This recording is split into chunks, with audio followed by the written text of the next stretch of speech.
எனக்கு மு.க. ஸ்டாலின் அவர்களுக்கு KN மீதான அளப்பரிய அன்புக்கான காரணம் என்ன? ஒவ்வொரு முறை மாநாடுனாலே நேருனாலே மாநாடுங்கிறது அது வெறும் மாநாடு மட்டும் இல்லை, அது ஒரு கட்சியை கொண்டு வந்து அப்படி திரட்டி நிற்கிறது. எப்படி அது சாத்தியமாகுது உங்களுக்கு? எல்லாம் கலைஞரிடம் கற்றது தான். கலைஞர் தான் கற்றுக் கொடுத்தார் எங்களுக்கு. முதலில் மாநாடு 96 போடுகிற போது அந்த மாநாடு அப்போதெல்லாம் இப்போது இருக்கிற ஒரு ஜெர்மன் செட்லாம் கிடையாது, கீத்து போட்டு தான் போடணும். 30 நாள் 40 நாள் வேலை செய்கிற போது 8 முறை நேராக அவரே வந்து பார்வையிட்டார். 12க்கு மேற்பட்ட கடிதங்கள் எழுதினார் மாநாட்டுத்துறை முக்கியத்துவத்தை உணர்த்துவதற்கு. எப்படி மாநாட்டில் தொண்டர்கள் எப்படி அமர வேண்டும், அவர்களுக்கு கல்வி நம்ம வசதிகள் எப்படி செய்து தரணும், குடிநீர் வசதி, குளிக்க வசதி, அதே போல் வெளியே போகிறதுக்குள்ள வசதி எல்லாம் செய்து தர வேண்டும் என்று அதெல்லாம் திட்டம் போட்டு அவர்கள் உணவு அருந்துவதற்குரிய கூடங்கள் அமைக்க வேண்டும் என்றெல்லாம் கற்றுக் கொடுத்தார் கலைஞர். 3 நாள் மாநாடு நடக்கும், குடும்பத்தோடு வருவார்கள், வந்து இங்கேயே உணவு அவர்களே சமைத்து சாப்பிட்டெல்லாம் இருந்திருக்கிறார்கள். எனவே ஒரு அவர் கற்றுக் கொடுத்த பாடம்தான் எப்படி அந்த ஒரு மாநாட்டை நடத்த வேண்டும் என்பதை அவரிடம்தான் நான் எல்லாம் கற்றுக்கொண்டோம். அது அப்படியே சாத்தியமாகிவிட்டது. திருச்சி என்பது மத்திய பகுதி. நீங்கள் திருச்சியிலிருந்து எங்கு சென்றாலும் 5 மணி நேரத்தில் சென்று விடலாம் தமிழ்நாட்டில். அதனால் தொண்டர்கள் வருவதற்கு ஒரு லகுவான இடமாக இருக்கிறது. சென்னைக்கு போகும் என்றால் 10 மணி நேரம் ஆகும், சென்னையிலிருந்து திருநெல்வேலி போகும் என்றால் 10 மணி நேரம் ஆகும், இங்கேருந்து நம்ம தஞ்சையிலிருந்து நாகப்பட்டினத்திலேருந்து கோவை போகிறதுனால நேரம் ஆகும். ஆனால் எல்லாரும் ஒரு 5 மணி நேரத்துக்குள் ரீச் ஆகிற ஒரு இடமாக இருக்கிற காரணத்தால் திருச்சி கொஞ்சம் அது எல்லா தோதாக இருக்கிறது. அதான் நீங்களே சொன்னீங்க, ஒரு 3 நாள் மாநாடு நடந்து நிறைய கருத்தரங்கங்கள், ஐடியாலஜிக்கல் டிபேட்ஸ்லாம் நடந்தது. சமீப காலங்களில் அது ஒரு நாள் ஒரு பகல் அல்லது 3 மணி நேரமாக சுருங்கிடுச்சு. இல்லை, அது பார்த்தீங்கன்னா இன்றைக்கி இருக்கிற சமூக வலைதளங்கள் நம்ம எல்லாம் விஞ்ஞான வளர்ச்சி தான்.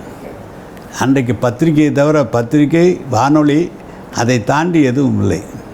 இப்போது நீங்கள் பேசிகிட்டு இருக்கிறது பார்த்தீங்கன்னா ஒரு தட்டினீங்கன்னா 20 லட்சம் பேர் பார்க்க போகிறாங்க. எல்லாமே விஞ்ஞான வளர்ச்சி.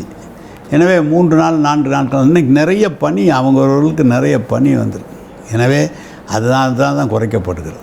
இந்த முறை தாவேக்காவினுடைய வருகை குறித்து நம்ம ஒரு பக்கம் பேசினாலும் திமுகவில் வந்து எக்ஸ்பீரியன்ஸ்ட் ஆட்கள் அதிகமாக இருக்காங்க அப்படிங்கிறதோட இன்னொரு அர்த்தம், இளைஞர்கள் இந்த முறை ஒரு 18 வயசுலேருந்து 30 வயசுக்குள்ளே இருக்கிற ஆட்கள் பெருந்திரளாக, திமுக மட்டும் இல்லை, திமுக அதிமுக 2 கட்சிகளுக்குள்ளுமே இளைஞர்கள் வரலை அல்லது வர விடப்படலை. அவங்க தான் வேறு வழி இல்லாமல் தாவேக்காவுக்கு போகிறாங்க. அதனால் அந்த எழுச்சி தெரியுதுங்கும்போது திமுக இளைஞர்களை அரசியல் ரீதியாக ஈர்க்கிறதுக்கு தவறிட்டாங்களா? இந்த தடவை 60 பேர்த்துக்கு புதுசாக சீட்டு கொடுத்துருக்காரு. வேட்பாளரில் நீங்கள் ஒவ்வொரு முறையும் அதை பண்ணிடுறீங்க, ஆனால் வாக்காளர்களாக உள்ளே வரணும். இல்லை, வந்திருக்கிறத வயசு குறைவானவர்கள், படித்தவர்கள், நிறைய டிகிரி ஹோல்டர்ஸ் தான் கொடுத்துருக்காரு. நிறையா கொடுத்துருக்காரு. 60 பேர், 19 பேர் பெண்களுக்கு கொடுத்துருக்காரு. உங்களுக்கு தெரியாது, நம்ம கட்சி மீட்டிங்க்கு ஆட்கள் வரும்போது ஒரு அபவ் 35-45 நம்ம நிறைய பேரை பார்க்குறோம்.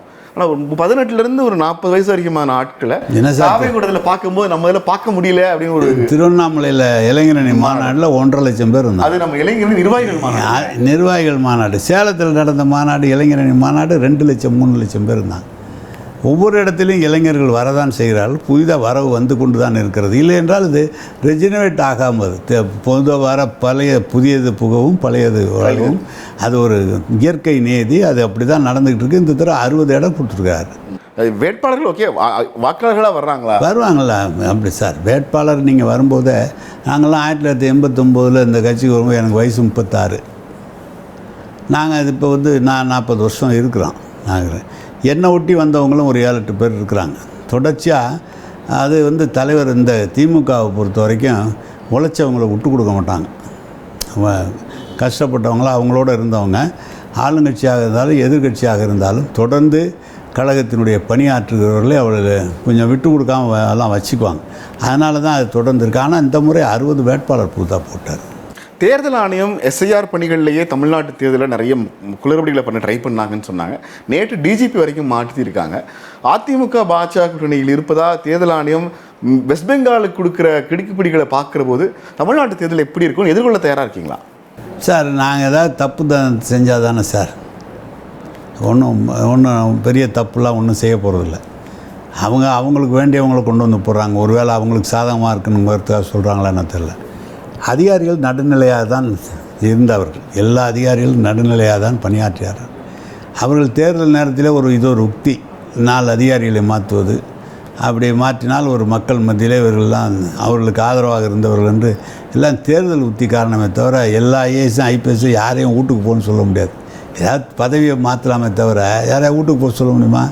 அது ஒன்றும் செய்ய முடியாது. எனவே அது அவர்களுக்கு ஒரு வாடிக்கையாக செய்து கொண்டிருக்கிறார்கள், அவ்வளோதான். விடுதலை சிறுத்தைகள் திருமாவளவன் இந்த முறை சட்டப்பேரவைக்கு நிற்கிறார். திமுக எதிர்பார்த்ததா அந்த அவர் உங்கள்கிட்ட? அது எங்களுடைய தகுதிக்கு மேற்பட்ட கேள்வி. அது முதலமைச்சர், கழகத் தலைவரும் அவரும் சேர்ந்து பேச வேண்டிய விஷயம். நாங்கள் அவர் கழகத் தலைவர் என்ன சொல்கிறாரோ அதை செய்கிற இடத்தில் இருக்கிறவர்கள். எனவே அது என்னுடைய தகுதிக்கு மேற்பட்டது. உங்களுடைய தேர்தல் பயணம் ரொம்ப சிறப்பாக நடைபெறும், வெற்றி பெறவும் எங்களது வாழ்த்துக்கள். மனமார்ந்த நன்றி சார்.